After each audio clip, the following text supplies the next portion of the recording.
Welcome, everyone. Tonight is the champions fights, and we've got two kings fighting for one crown.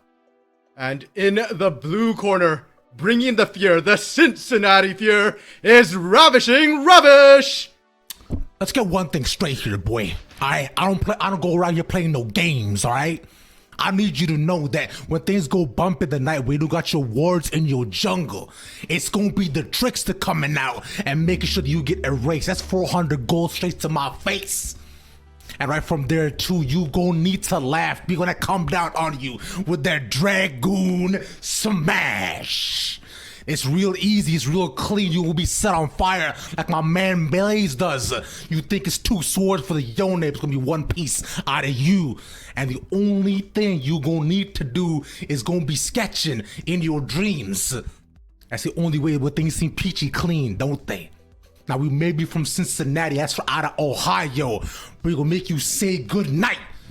GG's. Okay. And on the other side, in the red corner here, we've got Curry fencing their goods. It's 100 Thieves next. Listen, man, here, I'm going to keep it short and simple for you. All I got to say is right now, 100 Thieves next, we're going to come in hot today. We got an easy win coming in. We got the best players. We got the best coach. We got the best org. Today's going to be a mad easy win for me and the boys, all right? And all I got to say is we're going to be the next PGCQ champions. Let's get it. Okay, we heard them talk, and now with both teams readied up, welcome to Summoner's Rift!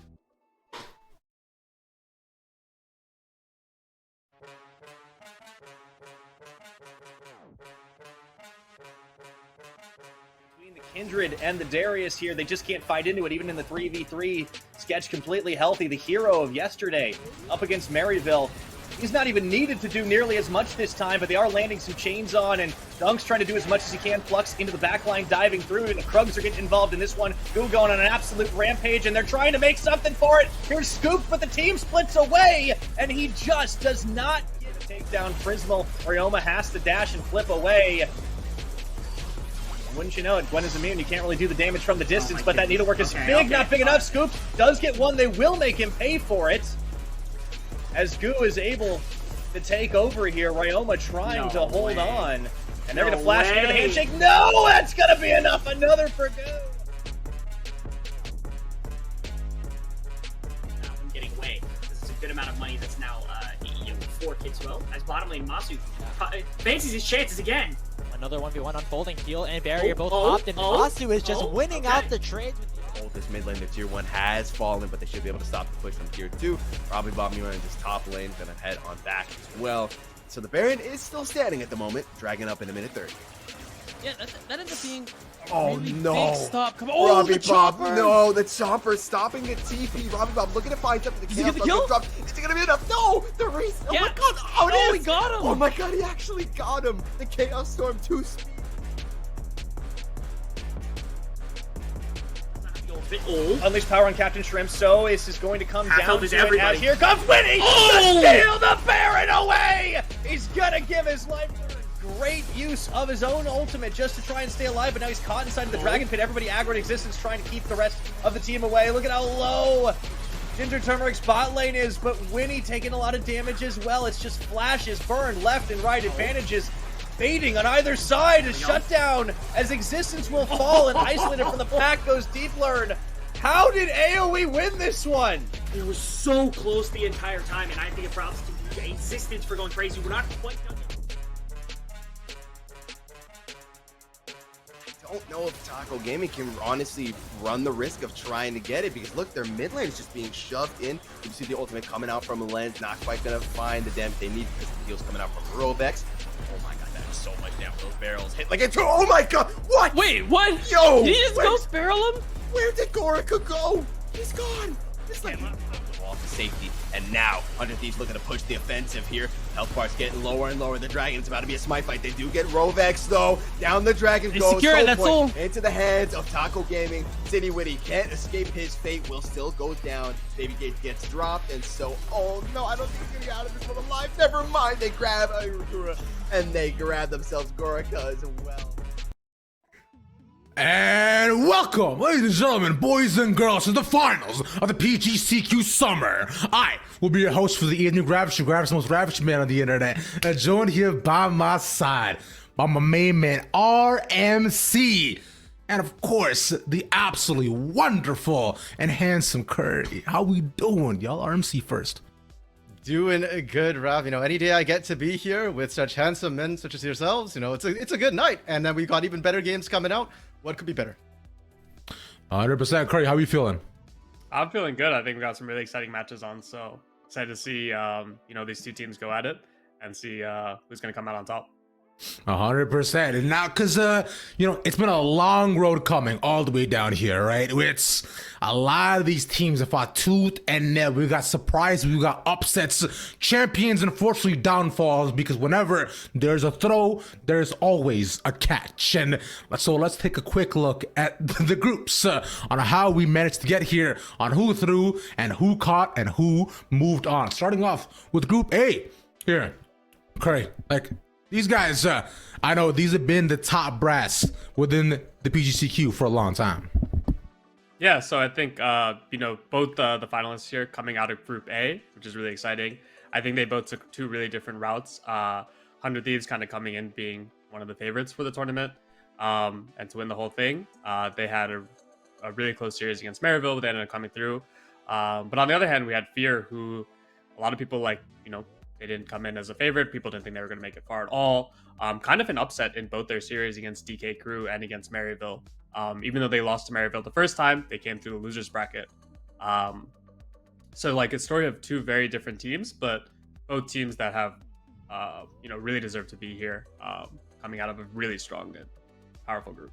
Mm-hmm. Right, and that's continue on, right? Like you were saying, it was time and time again. The people that honestly did doubt them too, but there were many of the teams that, you know, many players expected, and casters like me expected to go pretty far. Like third party, I thought would have been a pretty much of a solid surprise. Jake's Kittens were phenomenal for the beginning, but you know, as they continue to fall, Maryville especially had an untimely exit as well. But on the other end here, RMC, looking at the other groups on what it took to get here as well, these guys have continued to prove an upset and truly have shown that, hey, you know, like, it's not just about the top brass. Maybe not all LCS affiliate orgs are all what they're cracked up to be. Yeah, I mean, considering that, yeah, Group A was the group of death. Both our finalists are from Group A. Let's not forget our semi-finalists, right? Both of them coming out of Group C as well. You know, AOE as well as Team Pending there. Group C was also incredibly competitive, and it showed in the semi-finals. And of course, Group D, I'm actually surprised that they were underrepresented. I thought Taco Gaming, EGP, these teams looked incredible, and I think it says a lot about the breadth of talent we've had in this PGCQ summer, that EGP and Taco didn't even make it to the semifinals. Which is nuts, right? Because considering how Taco, right from the beginning, how they did have the Tuesday above, every single week somehow, they just couldn't have it of Tuesdays in a month. But you know, I'll digress. And EGP as well, the upset that happened to them against Team Pending too, on something that shocked us all to our very cores, but it leads us to this playoff bracket right here. The sweat, the tears, the determination that all these teams have faced, Curry, to get all the way to the end is truly astounding. Yeah, no, I think for 100 Thieves, like I said, expect to be the heavy favorites. They looked really good yesterday. They slipped up a little against Taco Gaming, but like we mentioned before, Taco Gaming was playing great this tournament. But for the playoffs, it's still the same for Cincinnati Fear, where I think everyone who was watching was like, oh, this is it. You know, this is the end of the road for them. Now they're going to lose to this team. But then they just kept winning. And honestly, every single game that they've gone through, they've just looked stronger and stronger and stronger. And I think that's as strong as 100 Thieves look. I think it's like, you'd be discounting this team at this point is, you know, pretty foolish. I think they've proved everyone wrong. And I think there's a good chance that they can prove a lot of people wrong again today and prove that they really are a legit team and deserve to be here. 100%. And I know, RMC, you were proven wrong a lot of the times throughout the entire playoff bracket. You've made some bad bets. Anything you want to say out there to people who believed in you? Oh, I'd say the only bad bet I made was taking Jinxkins over Cincinnati Fear here. That was pretty decent for the rest of it. And you know what? It just comes to mind. I think Fear posted after that game the meme, you know, of the Reaper knocking on those doors. And it's just the perfect meme for them right here. And coming up against 100 Thieves Knicks, I mean, I kind of want to see them come up on top again. I want to see that meme come out again after tonight. Yeah, like you said, it's the perfect meme because it truly have been the Grim Reaper this entire time, just making sure come and taking their soul every best of threes, 2 O's across the board, saying, all right, that's crazy. You guys don't believe in us? Well, it doesn't matter. We're gonna win anyways. But only one more opponent now stand in the way today, Curry. We already mentioned it, and we said the name a bunch of times already, that being 100 Thieves next. So give me your high-level thoughts on our matchup for today. Yeah, so I think it's going to be a really interesting matchup. I think for me, the biggest thing to look at first is going to be the jungle matchup. I think for both teams, the junglers are kind of like the heart of the team. They're kind of like the best players, the ones who make all the things happen. I think Fnatic has played really fantastic. I think the meta really suits him. I think that he's really enabled his carries, especially Sniper, to really excel and have really good games while also being a carry threat himself.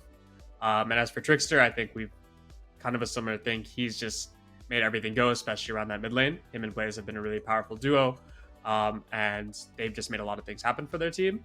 So I think that's kind of really the matchup to watch for these two is which jungler is really going to be able to outperform the other, who's going to be able to make more early game plays, who's going to be able to get their teammates ahead, who's going to be able to get themselves ahead, right, in this carry meta. When it's a carry meta kind of jungle, whichever jungler is ahead usually can really dictate and dominate the game. And really see who's going to be like set the pace early for the series is going to help his team come out ahead.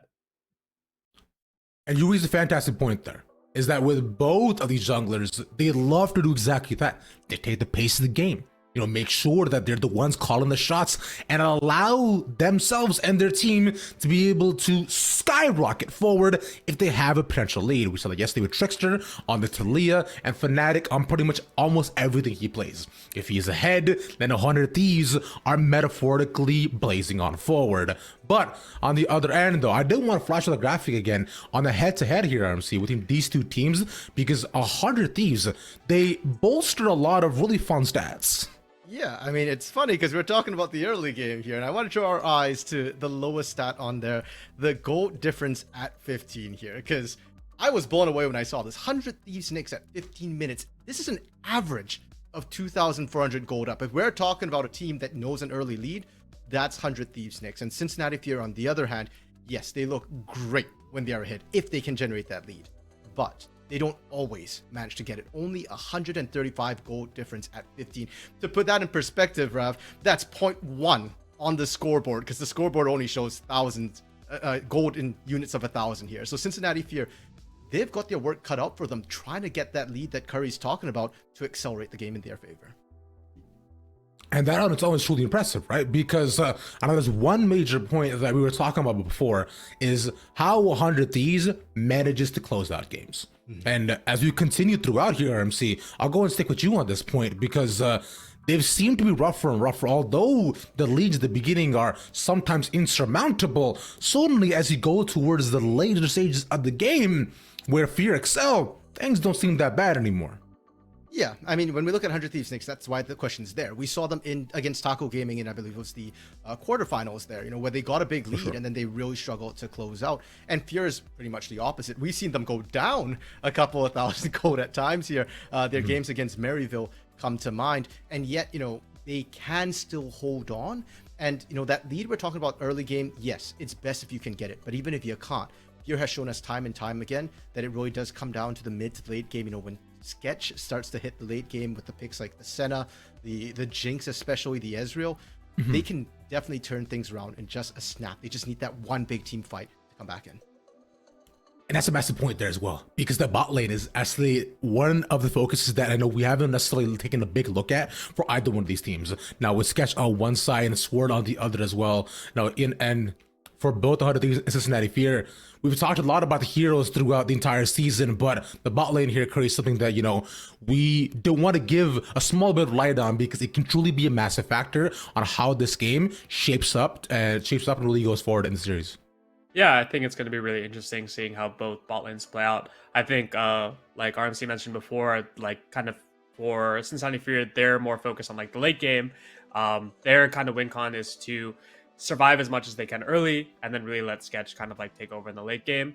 I think for 100 Thieves, it's not really their power to shut down like bot lanes. Like we know this is a team that plays very heavily through top. They blow up their game through top. That like shows in the gold lead teams who blowed up in the top. They get Herald. They use Herald top. Sniper gets ahead. So I think for them, they're going to need to keep up that game plan and also really fix their problem of not being able to close games. If you let the Sketch scale for free and don't go like unpunished, then he's going to be able to still even if you have this 4 or 5k gold lead, if he's playing like Senna or Jinx with these enchanters, then I think that they still have a very good chance to win. And I think for 100's bot lane, they're going to need to see if they can play through them. I think yesterday we actually saw for the first time they actually did play through their bot lane when Sniper was kind of having a tough game. They're able to play through bot, make plays around bot. If they can pull off something like that today, where they can dive bot, make plays, actually get lens and sort ahead, I think this is going to be a really easy series for them. But if they kind of just let Fear play their own game, then they might have a difficult time closing up these games. Right, because Lens and Sword, though, we saw yesterday on the affiliates, like you mentioned as well, because Sniper was shut down on the Jace as well. Aphelios was kind of forced to scale. Fnatic decided, even though we can't just dive bot over and over again, that hey, maybe this hero champion, this hyper scaling AD carry could be a ticket back into the game. And the mid game team fights, he did fantastically, and Sword even popped up as well, which is something I'm like, okay, these guys are actually kind of nuts. But Cincinnati as well, they've been known for the extended team fights, and 100 Thieves wants to make sure they can secure the advantage right away and burst down their opponents. And with pace of the setup for Sketch, they've been known to do that. But what I wanted to focus in on too, and continue staying with you, Curry, I wanted to talk a bit more about your experience on working with the two players on 100 Thieves, being Sword and Fnatic. Yeah, so I think that working with Fnatic, I think he's a great player. I actually worked with him on FlyQuest. We actually drafted him from when he was at Scouting Grounds to play for our academy team. I think that this meta really suits him. It's like a carry meta. Really huge focus on AD champions, which are definitely a specialty, like Viego, Lee Sin, we've seen bring out the Graves, the Wukong. These champs are all fantastic for him. And we can just see like how much of an impact he has. Like these champs have a lot of early game agency, but not only that, like they have so much late game carry potential. Viego, Wukong come a lot to mind. And I think that he's just played really fantastic. So, hopefully he can keep that up. As for Sword, I think that when I worked with him, he was a mid laner. Now he's switched to support. I think that's really fantastic move from him. I think it fits a lot more his play style. He's someone who plays a lot more for the team, a lot more team focused, team oriented. Yeah. And especially this meta right now, where it's like a lot more focus on enchanters as opposed to kind of the engaged supports we saw before. That really fits his play style. Coming back from a mid laner, being able to play like this more range style and like Lulu and Nami. And then if you are playing the Senna TK, even getting to play as like knowing how to play carry, he's kind of done both. So I think that he's like a very versatile player, and I think that especially if he gets these enchanters and they're able to get lens on these hyper carries, I think that's like a very good look for them as well. Would be absolutely nuts as well. But let's take a little word of that too. You talked about the flexibility and hyperscaling and hyper carry type players, which are present on both these sides, because one lane we have not spoken about RMC is a mid lane. Right, and Blaze especially too, who has managed to impress us so consistently throughout the entire tournament. Yeah, if you want to talk about hyper carries for Blaze, right? Just look at yesterday, Yone, Cassiopeia, absolute pop-off games for this guy. And he was known for, Yasuo Yone last year, especially having that Cassiopeia really, really strong. But across from him, unfortunately, is what I've dubbed the final boss of amateur mid. Like Dark Wings here coming back from Academy. This guy is absolutely nuts. And his game yesterday on Swain really gives that final boss sort of vibe going here. He's unkillable. Yeah. He's an absolute menace. If he shows up in a team fight with that ult running, you just can't fight around him whatsoever if you're the opposing team. So I think mid lane might decide how this game goes. If Fear can't break the mid lane, they don't have control of really where they want to go. Dark Wings controls the entire map at that point, and that's why 100 Thieves Knicks have been so successful with the early game control all over the map, not just on the top side, but even isolating Lens and Sword when they've got those sort of favorable matchups as well.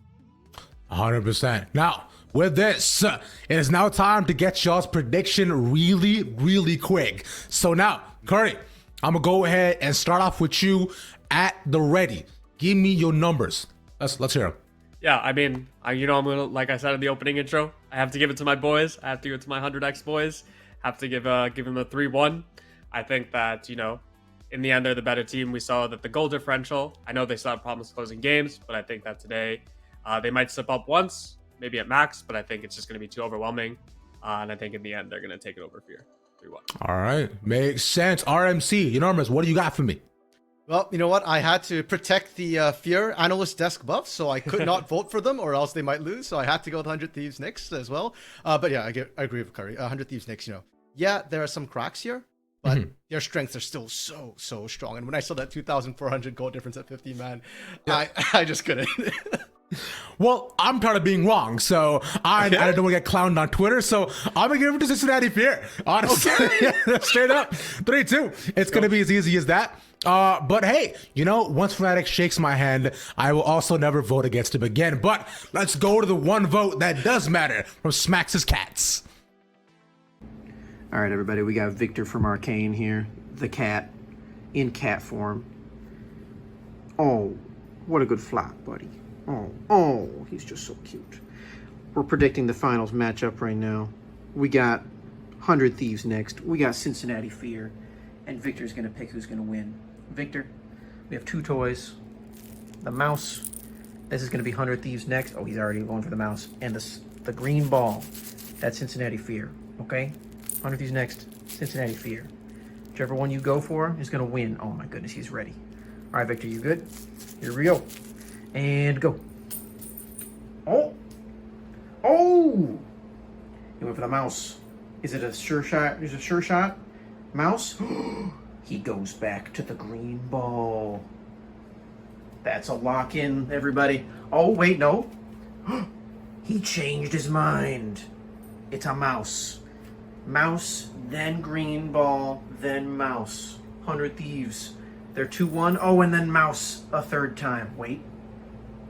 Oh, he's very indecisive right now. It's going to be a close series. Oh, but he laid down on the green ball. That's a Cincinnati Fear win.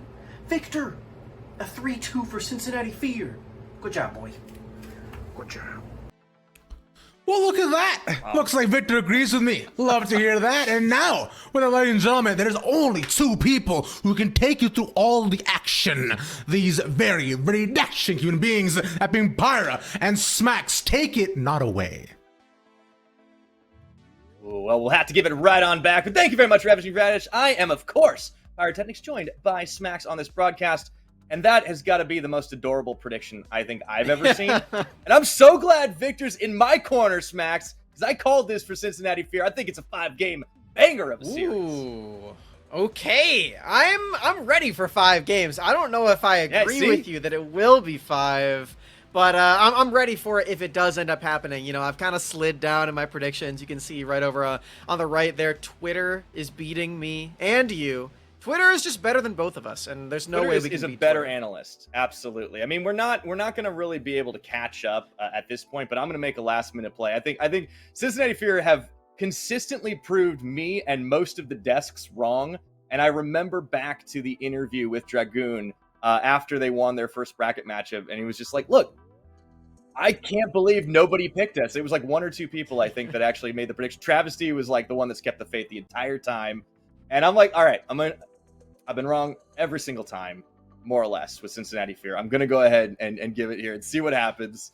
And, you know, hey, maybe we'll have one heck of a series to see it. I think this is a team that's so hard to prepare for because so many different people have stepped up as they have evolved and they have developed over the course of this tournament, even though they face down the Goliaths of 100 Thieves next. Now that we have Cincinnati Fear in the finals, it's easy to forget that this team did start this entire tournament at 3-2 in the open qualifiers. You did need to win 3 out of those 5 games to even get into the tournament, and they just barely squeaked by. And they lost their first match in that first that groups match as well, and they had to win literally the maximum number of games just about to actually get here. They could have played 15 total games. They played 14 out of those 15 total games. Only one of them was a 2-0. Every other series went the distance. So it has been a long time coming for Fear. They definitely earned this finals spot, and now it's just up to them to see if they can actually win it from here. It's all practice, and especially on this patch, we've had so many interesting things develop. Now, we do get into the picks and bans here. Fear on the blue side for game at number 1. We will have a Fiora taken away. I do like the focus top side because both of these top laners are extremely aggressive, extremely carry-oriented, and if they get their hands on a signature champion, that could be one heck of a brawl up there. I do worry a little bit since Dragoon's Darius didn't carry yesterday, But with the Lilia ban away, we'll see if it continues with the fear-focused topside. The Fiora one's really interesting because Sniper just yesterday blinded that champion. And that was true of both of the teams in that series as well. And it just feels like with maybe with the durability patch, maybe some item changes shifting around, the Fiora is just a blindable option up in that top lane as of this moment, which hasn't really ever been true in her history. But I mean, Sniper seems to think that it is, so getting that out of his champion pool makes a whole lot of sense. Also removing some of these really aggressive champions in the bottom lane, like the Lucian. Gonna make sure that Fear don't just get completely run over by the likes of Lens and Sword. Yeah, and it's being matched, right? Because 100 Next don't want to deal with the Senekench bot lane that Sketch and Plux could pull out again. I like that it does feel like it's a very reactive pick and ban phase so far. I wonder if this will change as the series goes on. Of course, the Kalista ban away, that had a pretty big impact in the semifinals as well. So the focus has really shifted down bottom side as Cincinnati Fear have identified Lens as somebody they want to limit in the pool. A lot of bot lane bans. This is something that Sketch is no stranger to, as a lot of the games in the last split, he had so many champions banned against him, and it was really incredible what he was still able to do with all of the bot lane pressure that he faced in the draft phase of the game. But this time he's dishing it out. He's making sure that Lens can't play these aggressive picks into him, because a lot of the time Fear have been playing a bit more on the scaling side of things and less focused on that early game, where Gwen could fit that, but Gwen is also just a big lane bully in that top lane. Nice lock-in early. And that's a Dragoon pick, but of course you know what Sniper is going to want to play into a number of things. Now, he's just hovering on the Riven right now, but I would not be surprised if this goes in, because this is what Sniper's known for, among everything else. A very young player, massively skilled, a true prodigy in many cases, but they're not going to lock that in. He just goes for the hover. It does make a lot of sense to nab the Wukong, one of the highest pick ban champions here in this event. And if you were watching the games yesterday from Fnatic, you'll know that this is not a pick that you want to give over to him. He went like 8-0 in the first 20 minutes of that game, and I say first 20 minutes, the game didn't last much longer than 20 minutes afterwards either, as Fnatic was just really mopping the floor on that pick, and he gets his hands on it again. We're assuming that this is going into the jungle for him. He's been playing this a whole lot, and with that Xayah pick here for Lens, I'm really curious about what 100 Thieves are going to look like in the rest of this draft here, Pyra, because they have been drafting more towards 5v5 teamfight styles with this Xayah pick in specific. They went for things like the Azir and the Rakan to bolster that just yesterday. Absolutely. So for the Fear side, we've got the Jinx lock in. There's your scaling factor. It does try to match on the team fights. And that is something that when Sketch is on point, we've seen pretty solid execution. I think there's a lot of power. You now add some extra AD in there. Of course, the Trickster lock-in for the Viego does mean you're going to get some resets out of it. I mean, Viego and Gwen, very strong champions once they start rolling and can set up plays early on. It's a lot more damage than it is lockdown, but we'll have to see if they match it on the 100 Thieves side. And I feel like this is the Rakan pickup. You don't want to have it banned away, so you get the Lovers bot lane. And now you have a pretty strong bot side that Sketch and Plux are going to have to play into. You know what I really like about this draft, Pyra? I really like that the blue side is picking the blue champions and the red side is picking the red champions. The color coding is perfectly organized. It's the set dressing. This is totally pre-planned and scripted. Obviously, we know all these things. We're just totally like rolling off the script on this one. But no, I love this, and also not to mention Max 100 Thieves Next. They're a pretty red logo as well, so they're sticking to the color coding. I like it. You're kind of right there, and purple's pretty close to blue, if I remember the color wheel correctly. If you don't turn off colorblind mode, it is the purple side. Ooh, you're right. That still exists. I don't know. It's been a while. It used to be the I haven't purple checked my side. settings. Back in the day, it was purple side, so you're 100% right there. The minions were purple and everything, so they changed it to be old school facts, right? Changed it to be colorblind friendly. Makes a lot of sense. I like blue and red better anyway, personally. Although when you combine them, they make purple. It all comes full circle, Speaking of purple, this is all very objectively true. No Lulu. Jax banned away. Oh, you know what? We can go Lulu there too. As that did taste. Her line purple, is literally that tasted purple. Yeah. I know. But this is a lot Jax... of Enchantress support bans. Yeah, actually, you're right. removing those away from Plux, he's been a well-known Enchanter player for a lot of his career as the Riven does get locked in. Plux, he wasn't just a hover. I'm really excited about that one, but for Plux here, he, really long time ago was known as the Yumi one trick. I remember those times when he went off to scouting grounds and everyone was like, what is he gonna do there? He's just a Yumi player. But he actually did perform a lot better than expectations, and now we do get to see him on one of those enchanters, not one of the ones that was banned away, but Janna is making an appearance. If I remember correctly, back on this patch that is being played, 12.10b, Janna was the highest win rate champion in the entire game on solo queue stats. So she's at the top right there. And I'm thinking, I don't think we've seen a whole lot of Janna's picked up in this event at all. I actually don't think so at all. Too many, period. So like this is actually a really nice switch around on the Fear side to delve down further into the pool. The Ahri goes in for Blaze. I think that's something that we started to see Blaze on a lot more champions yesterday. That's a bit more of the standby, but that's because all of the power is coming out of these side lanes now. And for the 100 next side, that final lock-in, we're getting the Kassadin for Dark Wings. Talk about a final boss, Max. Yes, there we go. That X Factor the 100 Thieves next does like to put into these team fight style drafts, because you can see that they've got 4 champions that really do like to go for 5v5 team fights. Very similar to what they drafted yesterday, except yesterday was Azir for Dark Wings, and then Sniper was the mercenary. He was the one playing the Fiora. Now it's Dark Wings who is that X Factor. He's that mercenary. He's Darth Vader here on the Kassadin, and he's going to be scaling up and being a one-shot machine later on, as long as he can survive this early game against Blaze. I think that is going to be the challenge, but of course, we've talked about Darkwing's skill level, the experience, and what he showcased, of course, even in Academy. On the side for Blaze, I think Blaze has been a success story of a player that was known for one thing, that has ramped up, that has added a lot to his own champion pool, and has really thrived on this patch. And I think this is kind of almost a micro story of Cincinnati Fear in general. They've started to bring it all together, and they're all individually incredibly skilled players. The question is, do they have what it takes to beat 100 next? We're going to find out pretty soon. I like both of these compositions. Ooh, adding in a little AP there for 100 Thieves next, though. And everyone's just bringing a lot of power to play. I think this is going to be a very, very bloody game. You know what I will say for Fear's composition here is one kill is going to make the difference between winning a team fight and losing it. They need to get that one first kill, and after that, they will have the fuel to win the rest of it, because they have the Viego resets with his ultimate and his passive. They have Ahri Spirit Rush resetting. They also have Jinx getting excited. As long as they are able to burst one person, everybody else is going to be activated, and everybody else is going to be able to take over from there. I'm not seeing a whole lot of burst on this team composition, and that might make things a little bit difficult, but even still, that's what they need to do in this game to win. Absolutely. I think if they can target select, I think Blaze, it's going to be very much on him to hit those charms. That single-handedly has the potential to change a team fight. I also think Plux has the ability to reset sometimes, too. And I don't mean reset off kills. I mean reset the fights themselves. That Janna ultimate can absolutely be a game changer, especially when the Wukong comes in, knocks up the Cyclone.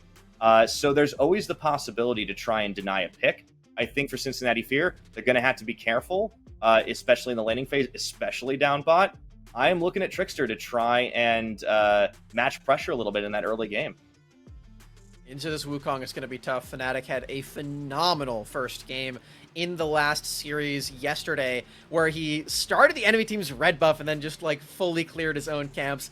It was not a good time to be old Winnie over there on the Trundle. And hopefully Trickster can overcome that one, as he is on the blue side this time. Likely won't have to deal with the same invades that we saw from Fnatic, but who knows? Could still be an option. He does have the Lovers duo in the bottom lane, and they are definitely known for having a strong laning phase, which could give him a lot of pressure. Absolutely. Well, we are officially onto the Rift for this PGCQ Summer #1 final. It is Cincinnati Fear taking on 100 Thieves next. And I do love that this is, in many ways, a matchup of past champions. We were talking in the pregame about how Cincinnati Fear, as an organization, are newcomers to this scene, but a number of their players are returning champions. You got to talk about Blaze, Dragoon, Plux, even though he was playing under a different name, winning the spring #2. Not to mention, Trickster was also on the team they beat, Taco Gaming. We may have had to say goodbye to No Freaking Team, but they are lived on in the names on Cincinnati Fear, and they are a team that of these three members that won the last qualifier. And as you were saying before, it's a battle of champions. 100 Thieves next were the team that took the first qualifier. We are going to effectively have two teams trying to reclaim their throne and be a defending champion once more. Will Cincinnati Fear get the 2 in a row, or will it alternate back over to 100 Thieves next side? We're going to have to find out. So we are in this first game. Nothing too crazy going on in these level 1s, just trying to feel out what's happening here on the first game of the day. Absolutely. And you see this in these high-stakes matches a lot, right? It doesn't really matter what level of play. Teams will not go for the crazy plays unless they have absolutely no fear. And I think a team with fear in their name probably going to well recognize up against an opponent that is very much considered the favorite. Don't go for the crazy plays early on. Try to play it out a little standard as we get into the laning phase underway. We did want to focus, I think, coming into today on Blaze and Darkwings, considering where these two players are at, the experience levels. With this Ari versus Cassidy matchup, though, I think the top lane has the potential to crack open pretty fast. Yeah, it's a really interesting matchup players-wise here for Blaze and Darkwings. I think for the Cassidy pick, it's going to make it slightly less interesting for this first game, until the late game, of course. But just talking about these two players in specific, I mean, Darkwings, he started this year getting an Academy debut on Dignitas Academy, and he had a really stellar season, I would say. A lot of people that I talked to in the space leading up to that split were like, oh yeah, Dignitas, they've got 3 rookies on their team. They don't have an amazing structure behind them, and it was expected that they would just flat out be 10th. But we were entirely wrong. They completely upset our expectations, and they ended a lot higher than that in the regular season and in Proving Grounds as well. And it was a lot because of Darkwings, his expertise. I know Cubby was really happy about that. He's a big Darkwings fan. He was trying to sell me the entirety of 2020. He was like, yeah, Darkwings is the best. Darkwings is the guy who's going to be promoted up to Academy. And once he finally did, it really was an amazing debut. But he's back here in Amateur, and he's trying to make his way back up a second time. Yeah, also going to be trying to give a hard time here to the Cincinnati Fear side. You, of course, can see on the screen these organizations and their records throughout the year, of course. We do combine. Ooh, flash burn there for Sketches. It's getting a little hyphy down bot side. Sword moving around the Flame Chompers, finding an opening onto Plux, but Sketch is just continuing that Rocket Buck. One of those things that a Jinx can do even early on, only level 2 here, is dish out a significant amount of damage AoE. That knock-up playing on the edge here, without the flash, without the heal now. Plux gets the shield, a knock-up too far forward into the minions, but Sketch does not draw the aggro. It's a close one to start. If Flux didn't level up there, I think the minions would have had him. He did not have heal or anything. You can't flash away from those autos. Very lucky that he was able to level up after that exchange. Oh, wow. That was... Pyro, that was... I talked about the top lane. I was like, mid lane may be quiet. We didn't even talk about bot, and all of a sudden it's like just everybody burning everything. I feel like this has got to be an opening for the junglers. The pathing we haven't talked about as much either because it's been pretty even. But Trickster is actually the one who is going to be moving in onto the Skeleton Crab. And yeah, Cincinnati Fear getting the fan vote, a very, very nice percentage. They did beat TBA, so everyone was right about that one, as it was them versus TBA in that prediction. But yeah, I mean, I'm sure the fans are rallying behind Cincinnati Fear today in this matchup, also in the finals, as they have been quite outspoken about the chip on their shoulder in terms of the predictions. Everyone really counting them out after that early shaky start from them, where they did go 3-2 in the open qualifier. But it's good to remember that these are effectively the defending champions, and they may not have had to play against 100 Thieves to do that last split, but they did win the entire thing and went on to that Proving Grounds spot the same way that 100 Thieves next did. Yeah, you're not wrong about that for sure. And I think it's interesting considering the fact that these two teams have played alongside each other, at least these players have played alongside each other, as I'll get to that in a minute, because Sketch nearly gets caught there by the roam. Fnatic a little far forward, does take a tower shot, but Wukong, he's out. Gotta be careful though, that zap nearly connecting, and you see a roam down from Blaze and Plux now. As Trickster matching for first blood finds Fnatic. That's a good opener for Cincinnati. Nicely done there by Sketch. Did you see those Flame Chompers? Very creative on the placement. I absolutely love when players are able to extend the terrain. And what I mean by that is dropping your crowd control zoning threats right next to a wall, so you can't get around it. You only have one option to try to avoid it. That's exactly what Sketch did. He used the wall to his advantage, and that's the reason that he was able to survive this. And now Fear on this Drake, they will secure it. Okay, they do. They might pay for it, though. Trickster is likely going to go down here as he dashes in. Buys his team a tiny bit of time, but maybe they can turn it around. Look at how much damage was dished out, and Blaze opens up for one, but they turn it right back around as Lens picks up not one, but 2 kills onto Trickster and Sketch. All said and done. Dragon +1 for 2 kills, and the gold game stands at a slim 400 advantage for Cincinnati Fear. And that Drake is so difficult to take down because you can see the HP bars are so low. That's because the Hextech Dragon hits everybody at the same time, and it hits really hard. So you're seeing all these members of Cincinnati Fear are just not able to survive after the fact. Blaze is able to hop the wall, but not quite so lucky is Sketch. Did not have Flash after that early bot lane 2v2. Nope. And that is some of the things you can get paid. You can pay for after the fact. Now, it is crucial that Blaze picks up the lone kill that Fear secure in that aftermath. So, despite the fact that Lens gets a lot of gold in his pocket, if you're Blaze, you've been getting shoved in as Darkwing's had the early 6 on you, and you want to get a little bit of gold back in your pocket here as you're starting to fall behind in the CS department. Here comes Trickster. Here comes Sword as well, but Sword's going to back off. Plux will actually find him in River as these supports, both enchanters, both roamers, trying to get involved, so it does seem like the gravity starting to center around mid lane here, Smacks. You can see that Sword and Fnatic were both setting up to try to go for a response play, but Trickster actually didn't dive in until a little bit later. He really was there just to make sure that Blaze got this specific recall off, because he has no mana. He really needs to spend all that money that he just played for in that last play, and now he finally gets to do it, but it took a little bit of time, so he will miss out on this minion wave. It'll go over to Trickster, the Viego. Not quite the scaling jungler that you'd expect, but at least someone's getting the money. That's true. As long as somebody gets the opportunity. And I think the thing about this Cincinnati Fear team is that they don't really seem to mind who ends up carrying as long as someone's able to, right? Like, they are a fairly unpredictable team in that they have different players step up at different times. We've seen Blaze do it more recently. Prior to that, we had Sketch have a couple of great series for himself. Obviously, there's always the Dragoon factor. Speaking of, it's been a bit of a quiet matchup there, but a little bit of a CS advantage. Darkwing's eating a charm, but dishing a lot more damage right back onto Blaze. Always got to be careful, as that Orb Reception does fly back and forth. And, ooh, a rocket down mid lane. They're going to try, as he just floats away. Wow, good read there from Darkwings. Certainly could have used his ultimate to dodge it if he reacted fast enough, but those rockets do fly rather quickly here. I know I've been hit by one too many of those in my day. Darkwings, he's still the worst scaling thing up. is when it's oh man, yeah. On a back. You're like, oh, I'm shopping. Yeah, oh, I'm dead. Yeah, it's the worst. But Darkwings, as you were saying, there's a CS lead up top. There's a similar CS lead in the mid lane here for the melee Kassadin, and Darkwings surely is going to be happy about that one. Is getting up all these levels. Once he hits level 11, it's really scary for these team fights to start to come around. And you can see Cincinnati Fear, they're getting these neutral objectives right now, but I fear for them once they get to the Drake 3, Drake 4, when Darkwings is really going to come online.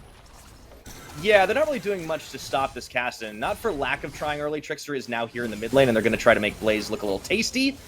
It is the red carpet we're rolling out here tonight on PGCQ, but that does not end up being bait taken by Darkwings, playing it out very well, very smart. And you're starting to see, I think, the separation in skill and experience there. No shade at Blaze at all, but Darkwings, as RMC said, is the final boss here. We're getting to a point of the lane where we're seeing that Blaze isn't playing that same DPS threat that we saw him go for yesterday with the Cassiopeia and the Yone and other things in his champion pool that he's really expanded upon recently. And I do want to give Blaze a lot of props for that, because his standard champion pool was completely thrown into the dumpster when it comes to the durability patch. He was playing a lot of these burst champions like the Syndras, the LeBlancs, this Ahri as well, which he is still favoring to this day, but they can't get as much done as they did before, where everyone does have a lot more HP, a lot more resistances on their own champions just for existing on the durability patch, and you can't 100-0 people as easily anymore, so that champion pool doesn't quite work the way that it used to, and I think Blaze has done a great job of adapting to that. But The point I'm trying to make here in this game is that Blaze will actually need to find some way to make this Burst Champion work even after the durability patch, because he is against this huge scale threat of the Kassadin. Yeah, and that is the interesting thing, right? Is it just falls further and further behind. It becomes more of a charm bot. You're going to rely so much more on both Sketch and Dragoon to be dishing out the majority of your damage. And I think it does make you wonder why they went this route in particular compared to some of the newer champions Blaze has been thriving on. The Victor really made a name for himself in this tournament. Yeah. On we hadn't seen much from before. Yesterday, of course, the Cassiopeia in Game 3 of the semifinals just popped off. But maybe they're just trying to feel it out here. It is a best-of-5 after all, so not too much of a worry. As we take a look overall at the gold, it is still slightly favoring 100 Thieves next. Dragon, of course, one advantage lingering there for Cincinnati Fear. As we will see the next one, it is a Mountain coming up, or on the board, I should say. But it's 100 Thieves next that are moving into position a little faster. Charm does land on a Fnatic. That's a lot of burst, almost half the health bar. They might think twice about trying to take it. They'll start off by getting the Smite. Pulling it out here, and it's just going to be a good old Dragon Dance for a moment. A good chunk there onto Fnatic. This is because Blaze and Trickster together were able to push in that mid wave before and actually move their way into this river that was previously occupied by 100 Thieves Next members. Now, Fnatic a little bit lower, a little bit out of position, not really keen on going for the Drake itself. Maybe the fight, though. It's close. They want to flash forward. Here comes Fnatic, and the opener! That's going to be the Janna reset from Plux, but they still get away with it. Nobody dies, and it was Sword that was the closest. Lots of summoners burned left and right, but you get in, you get out. And I guess you can steal from 100 Thieves. 2 flashes on either side there as Fnatic and Sword really try their best to make an engage work, but this is where the magic of the Janna comes in. It's so good at stopping these engages as long as they're coming from one specific spot. There's no flank there as Sword and Fnatic are both engaging from the bottom side of that river. Oh, wait, hold on 1 second, Lens. Good start into the exhaust as well. Oh, and he even goes up for the Featherstorm into the flash, but Trickster's still there as well. How many tricks do you have in your pocket, Lens? Pulling back, and they actually cannot complete the kill. Everything burned, but Lens gets away. A lot of defensive mechanisms there for Lens as he's, dealing so much damage to Sketch. Oh, really relying pretty heavily on that shield. Yeah, Sword's coming in here now. I think that's the end of it. Man, this has been an incredibly exciting game in the mid and bottom half of the map. Up top here as we check in, it's actually just about dead even on farm. And I actually really like this for Cincinnati Fear because they're kind of trying to neutralize Sniper's ability to impact the map as much as possible. That is an Ignite burn for nothing, though. Yeah, Sniper does have literally everything here, and no ultimate for Dragoon. Just trying to push in this wave. Maybe going for a lane swap right now, as we're going to have to find out what Sketch and Plux decide to do out of this base. They're just going back down to the bottom lane, not trying to go for anything up top quite yet. I was curious, because you usually don't go for your ultimate on Gwen unless you're trying to push in the wave, or completely 100-0 somebody, but it's a ribbon. You're really not going to kill that champion. Yeah, it's such an interesting top lane matchup, and I love these two players' approach to the game, right? I mean, like Dragoon, former Darius one trick, and has kind of always hewed towards that really aggressive style, and then Sniper, this top lane prodigy with even a pedigree, family history of competing competitively in League of Legends, and to top it off, getting game 1 on a signature Riven. I mean, if I recall correctly, he was like challenger at age 12. Yeah. Dude's good. Very, very young. He was just a baby, just like young Victor, as we saw in the pet prediction earlier. He was just that young. Victor's elo? Yeah. I don't know if he can. I don't know if he can press the keys quite as well as Sniper. My cat can press keys, but yeah, maybe not that fast. I think he'd be a solid platinum, probably. I don't think he'd be a Victor main. Funny enough, though.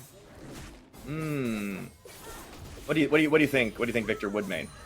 I think he'd probably main AD carry. Well, yeah, no, I think he'd be AD carry. I think he'd probably play like Twitch or something.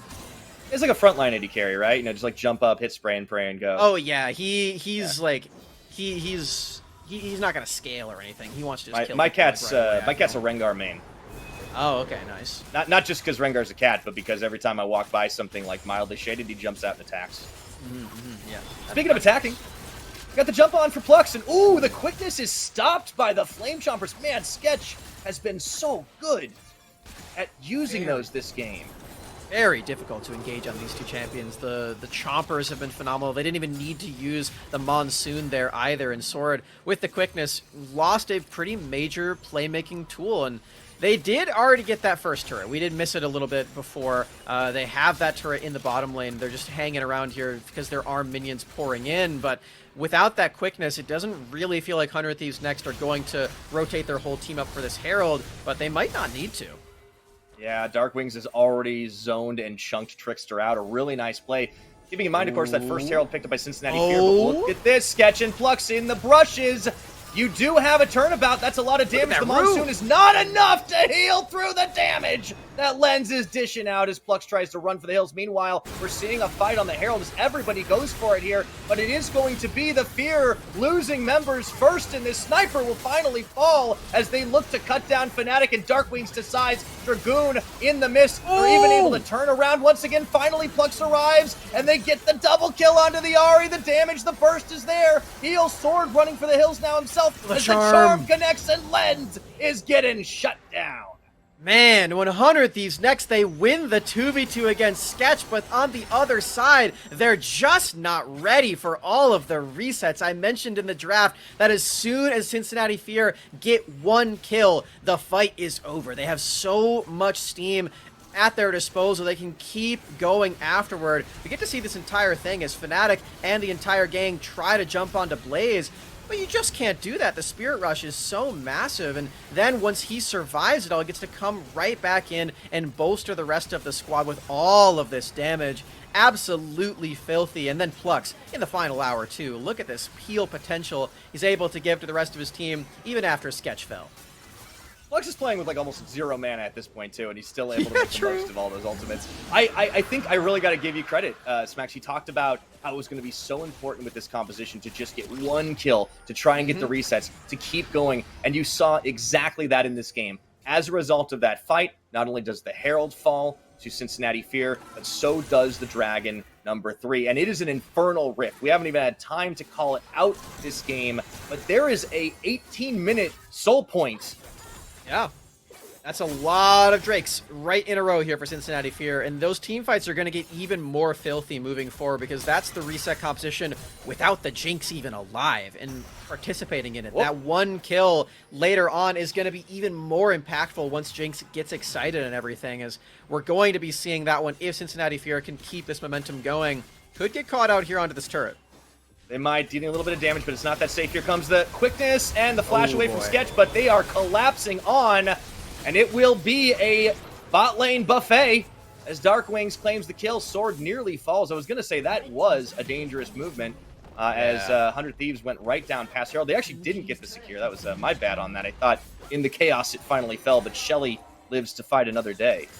Really brave moves there from Sword to dive in, knowing that he could get stuffed again. It's always disheartening on Rakan when you go in for these engages and immediately get stopped. You use your ultimate, you use your flash and everything, and then you just get knocked up and you're sad. But even knowing that Janna had that possibility, Sword still went right in. He still got that advantageous play, and Plux just wasn't quite fast enough, still finding all of these kills. That's a third one on top of Sketch, and it's keeping 100 Thieves Next in that game. A very large mistake from Cincinnati here. Absolutely. Darkwings interrupting the back of Blaze here, and you talked about the scaling factor. It's something that 100 Thieves Next are going to be able to rely on, but how important is the next Dragon going to be here, Smacks? Because an Infernal Soul on the Cincinnati Fear side, that's a lot of damage. Yes, you really do need to deny that if you are 100 Thieves Next. But luckily, like I was saying before, they're getting a lot of levels onto Darkwings. He's at 13 right now, meaning he probably won't be 16 by the time the 4th Drake comes up, but he is super, super strong even just at level 13, even just with those 2 points in the Rift Walk. He's got 2 items on top of it as well. Very tanky on the Kassadin. These team fights are going to be really, really difficult to operate on here for Cincinnati Fear, and again, it is just going to come down to finding that pick. If they find it onto any of these people, then that Darkwings Kassadin becomes much less scary. Yeah, you've got to keep your eyes on the exhausts on both Dragoon and Sketch, right? Because those are going to be instrumental in the fights. We didn't even really talk about the summoner choices in this particular game because things just got started so quickly, despite it only being 6-6 in kills. I mean, that's still a pretty action-packed game, as the knockup comes in onto Sword as well. Sniper hopping the wall, looking at Trickster. They have done a pretty good job on the 100 next side of not letting this Viego snowball out of control, but a couple of kills that fell to Blaze does mean that he's going to at least get closer to catching up to Darkwings. Level 13 to level 13 right now. Biggest difference down in bot too, of course. You have to consider the early kills fed into the Xayah did start to snowball in terms of levels and damage, but not as much in terms of items. Sketch has been able to catch back up. Pole certainly helps a bit. I think the biggest thing in that jungle that you're mentioning is them being able to stop the Trickster snowball, because he was the first person to get a kill in this game. He did get that first blood in the bottom lane counter gank, and we were expecting that to really snowball after that. He was able to get a couple of waves in the mid lane as Blaze was getting bullied out by Fnatic and Darkwings as well, but it really hasn't had that impact quite yet in these team fights. He is going for a more scale-heavy build here with the Kraken Slayer, who's expecting to want to deal more damage later on as the game progresses, as opposed to something like the Divine Sunder build that we see from time to time on this champion. So for Trickster, he's still in that realm where he likely will get to that point, but he's just not quite there yet. Exactly, and I think this build really fits the pattern that we've seen for Cincinnati Fear, right? As the graphic kind of mentioned, they're not typically a team that's ahead at 15. Of course, we're well past that. And keeping in mind, the gold game is actually quite close right now. It's a 600 advantage for 100 next, but obviously the Drakes do complicate that just a little bit here in this game. Speaking of, it's pretty soon on that Drake timer. Teleport comes in here for Blaze as they look to set up. Inside track for 100 next. They do need to contest this dragon. Cannot afford to give an Infernal Rift away at 23 odd minutes, and they set up a bit of a death rush. Herald gonna get popped as well. Sweep it! Sweep it, Fnatic! Yeah. Oh no! They get the catch on, but they can't get the fight. The damage. Trickster staying alive, so is Dragoon. And not long enough as Sniper manages to take him down. And the pain train is rolling out of the station as Darkwings finds one. Lens in the back opens up, and they manage to take every member down, but Blaze on the run. Darkwings will get the shutdown. It's a clean sweep and an ace. That's the team fight composition we were waiting to see here for 100 Thieves next, and look at this. Pyra, everybody's so low, but they didn't get the one kill. They didn't get the one thing that they need on Cincinnati Fear to win these fights. All the reset champions have this golden opportunity to find that kill, but it just didn't quite happen, and everything falls apart after that one. The team fight damage and crowd control from Sniper was just so brutal, and they were on a ward this entire time too. You have to think about that. All the crowd control is still so effective, even though Cincinnati Fear watched it happen from minute one. Oh my goodness, you look at his follow-up here, the second win. Sniper single-handedly sets his team up for success for a moment, a heart-stopping moment. It looks like the fight turns. They find the burst. The problem, they burst the Wukong clone, and then they don't have the damage to follow through. What a brilliant team fight, and this is what we talk about with pound for pound, solid team play, and carry mechanics on the side of 100 next. They not only get the fight, they cut the Drake stack, they get the Baron, and they get everything by inches, but the win's all that matters. Something that I've noticed here for 100 Thieves Next across this entire tournament, including the open qualifier, is that the carry members on this team were kind of playing like mercenaries, like solo queue players who were really good mechanically, but not quite good as a team quite yet. They all were trying to do different things, and they were trying to be that big star carry on the squad. But this and the last series that we saw yesterday have been really emblematic of their change and of their growth as teammates, where they are more keen on playing the team fight style as a... I don't think Darkwing is going to die here. Yeah, you're not going to catch Cassidy. Yeah, we're sorry. We're good. We've seen this movie before. You Sketch can try. is here too. You can really try. You're losing a mid turret. Hold on a second. You might get Darkwings now, but I don't know. No, he's going to outplay 1v2. He's going golden right now on this. You're not even on the base. It's a ruse. You can only get the 1-for-1 trade. What are you doing? You're losing the mid lane. Wow, Sketch dies there. That's insane. He walks into melee range of the Kassadin, not expecting the mana growth that you get from the W auto attack. It's very deceptive how much mana you actually get when you're playing this champion, as You see 100 Thieves next. They already got that mid lane inhibitor. They're going for the top lane inhibitor turret, but they might get engaged on. They do right now. Let's see if there's enough damage. Dragoon can't really make it happen. And man, Len's just playing so perfectly with the Feather Storms. Trickster goes in, doesn't have the damage. The deal is they open another turret sniper on the front, managing to keep the aggro going here. Quickness on for Sword, looking for a target. I think they will just disengage, but Cincinnati Fear, they know they goofed. They know they messed up. They got the raid boss, but they forgot about the mobs. And here comes the fight again. Sniper low, not down just yet. Finally, there will go as Trickster gets the reset. Looking for Lens, isolated from the pack. They flash forward. They will claim this kill, but not before losing Trickster. Wait, hold on 1 second. Sword is still Sword's trying something fight- right now. this Darkwings fight's is not here. happening. They go in, there's the bait. Darkwings, he's gone one right now. Sketch takes Sword out of the picture, and I think 100 next bit off more than they could chew. There's supers in the base, but they can't push it in.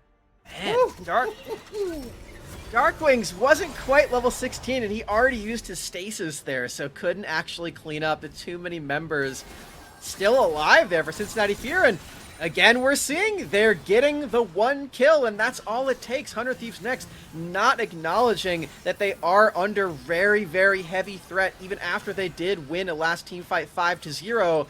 If one of those kills comes through, Cincinnati Fear can wipe the floor with you. Yeah, it's going to take a minute, but we'll see it happen in just a bit. Sniper still playing on the edge, but they turn, they get the channel. Yeah. Trickster getting the reset, that's huge. I mean, Len's still playing incredibly well here, but I think this is the moment when they, when 100 next get a little big for their britches. They're like, all right, we can turn this around. We can get the play. We'll tag Sword in, we'll tag Darkwings in, and Darkwings like, wait, I'm not 16. I have made a huge mistake. And Sword dies there to the rocket flying after him as well. Must have been a crit there for Sketch. And that's a pretty big deal, because then you get excited and you have all of this DPS on top of Darkwings, who's playing this Kassadin. Does not have a lot of armor, apart from that one Zonia's Hourglass. So, pretty scary for 100 Thieves next, even though they are still winning this game. Yeah, I think they had a lot in hand at the moment, that big push, the kind of bait on Darkwings around the side lane. But both teams have made a couple of mistakes in some of these setups. I think some of the team fights just haven't come through 100% for Cincinnati Fear as well. But now we're starting to get into those big item spikes. We're starting to play around the dragon once again, because if the Fear secure this dragon, it is a soul for them. 28.5 minutes, still pretty respectable timing. They're going to try to set up. They're going to try to get the pick before they do it. Everybody's here for Cincinnati Fear. They've got their reset Guys and champions Darkwings ready to go. Charm They land. see Darkwings. Here we go. Cyclone! That's going to be the Monsoon, though. They turn Darkwings around the side. However, Flux has already fallen in the fight here. Do they have enough damage to get the reset? Off the back of it, Stasis left and right. Sword is running out of there, but they've taken down Sketch. And with Trickster Dragoon falling, it is all 100 next and a triple kill for Lens. They're running it up for the Baron. That's gotta be the game here, Pyro. Everybody's Darkwings with the flank. They can just end it right away. Plucks up in 15 seconds. Hold on. There's a Janna factor that we have to consider. Super minions are here, but can they defeat the Janna? I thought they were running. I thought the Baron timer might be a little sooner. I was very wrong about that, because they got their eyes on the prize here. And look at how fast those turrets shred. Flux is going to have time for maybe one spell, and it's not going to be enough. Sub 30 minutes. 100 Thieves next take game one. They are just winning these games so fast here, Pyra. It's given us some shorter streams than I think we would like. They cleanly won the games yesterday in the semifinals, and it looks like they are trying to continue that today. Cincinnati Fear tried their best in a lot of those team fights. They got those resets off a few times, but the team fights where they didn't get a single kill, it was just all things 100 Thieves next. 2 aces in that game. That's all it took to win this first game.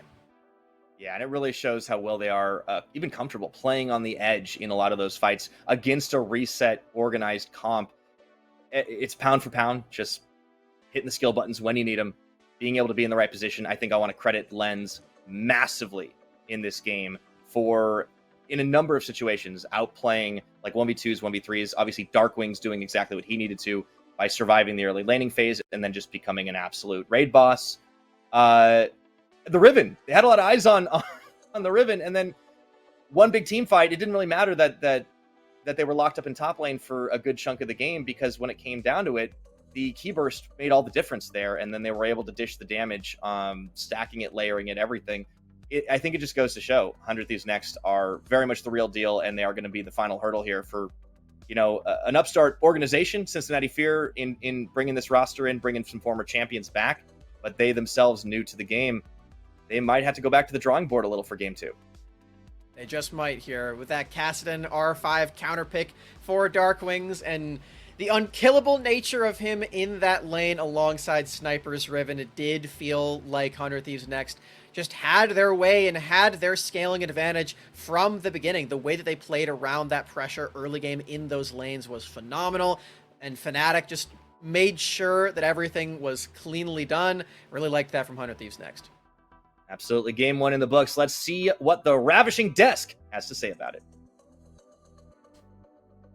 Hey, well, thank you, Pyro, man. I appreciate you, homie. Now, just real quick, it seems as though that the Castawin prophecy truly has not disappointed us today. Welcome back to the desk.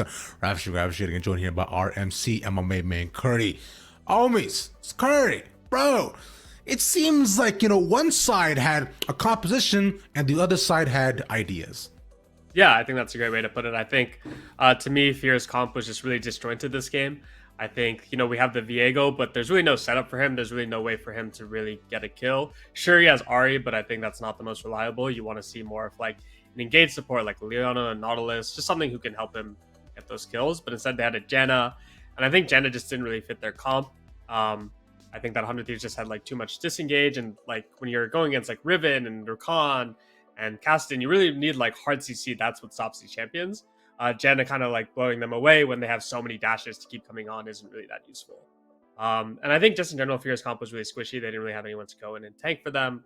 And I just thought there were a lot of ideas. They had good lane matchups early, sure, but late game their side laning was weak and just felt hard for them to really have a good identity. Whereas 100 Thieves, they just want to group and engage, and that's what they did. Yeah, and I want to say for Fear's composition though, it does feel very Fear-like in a way, right? You give a carry to Dragoon, Sketch is taking that hyper carry that will scale up. You trust that Plux will be able to hopefully kind of protect. And if you look at it individually, the components kind of make sense. But it's when you kind of bring it together, like Curry said, then you kind of got problems, right? It's everything they want, but it's not everything they need to play this one out. And I think props to Fear for actually even finding a lot of the catches and picks that they did, especially when they managed to turn the fights towards the end of the games there. There were moments where they looked pretty good, and that's not because of composition. That's the players somehow piloting those picks to make it work. And that's the most fascinating part, right? And we're able to see that with the replays that is coming up, right? RMC, because I found that as the game went on, it was a lot of back and forth between these two teams, specifically trading around objectives and deciding who truly held the lead. Yeah, and I think a lot of this also just came from the way the players were playing.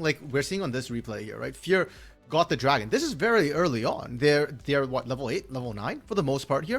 100 Thieves Nick's composition really wasn't quite online yet, and you can see how they forced that particular fight.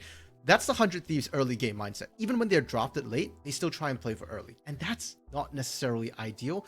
Fear did a great job punishing that. Sure, your composition's not, again, ideal necessarily as the game goes on, but at that point, you recognize that, hey, we're stronger in this particular fight. We'll take that. Play into us. If anything, 100 Thieves was lucky to get out without losing anybody on that particular fight. Yeah, I think for Fear, really with their composition and the way the lanes are, they really had to start stacking up those dragons, get those heralds. So they did do a good job in that sense of they went for every early dragon. They were there, they were contesting it. They were definitely on a timer, and they were doing their best to make sure that they were trying to lock down these objectives. But 100 Thieves, they didn't play scared. They kept saying we're going to try to fight and at least get something on the back end. And that leads us to the next point. Are these taking fights over and over again throughout the entire game, deciding that, okay, as soon as you're locked into a choke, well, it's time for you to maybe go broke. And Curry, we see that, I believe, we see that yet again here. Yeah, so I think this is kind of perfectly 100 Thieves want to fight. I think here we actually see their comp really come online where they're engaging from their vision. They're sitting on their vision. They're coming from multiple angles with Sniper coming from the top, and then the other half of the team being in the bot side of the map. And once they get onto them, as I said before, there's really no way for Blaze to kind of kite, or for Fear to kite back and kind of like get them off them, right? Like these champions, Caston, Wukong, Rakan, they stick so well, and you just can't outrun them once they're on you. And I think that was kind of like the big weakness of Fear's draft is they got on them. There was no way to get them off, and there's nowhere to go really for them. Yeah, and with a composition like what 100 Thieves Snakes drafted, they had to continue playing aggressively. If you ever play scared, into that Jinx or into that Gwen, you get ripped apart. And I appreciate that about 100 Thieves Snakes. Not gonna lie, when I saw that engage, I thought, oh, they're done for, right? They jumped on a Gwen. Gwen is immune, right? But no, because they were willing to play so aggressively, because they were willing to sort of chase after the initial engage there, they end up winning that. And to me, that was the sort of watershed moment of this game. When they win that fight, with the skill and composition, 100 Thieves Snakes should be able to win every single fight after that, and they kind of knew it. And I think you also saw a bit about how like Fear's comp, even though they survived a bit of the initial engage, there was no like big damage or big CC coming back, right? Their comp wanted the one kill, right? You get the first kill, you get the Viego reset, you get the Jinx reset, you go off. They didn't have anything in their comp to do that. So even though they survived that initial engage, there was no way to get that reset. 100 Thieves just kept going forward. By the time they got the kill, I mean, I don't even think they got a kill that fight. The fight was already over. And that was just it. The game was pretty much over after that. I mean, I don't know about you, Curry. I feel like Jan is a pretty fearsome opponent to try to face up against. Like those tornadoes are kind of nuts, in my opinion. But all jokes aside, though, you were 100% right?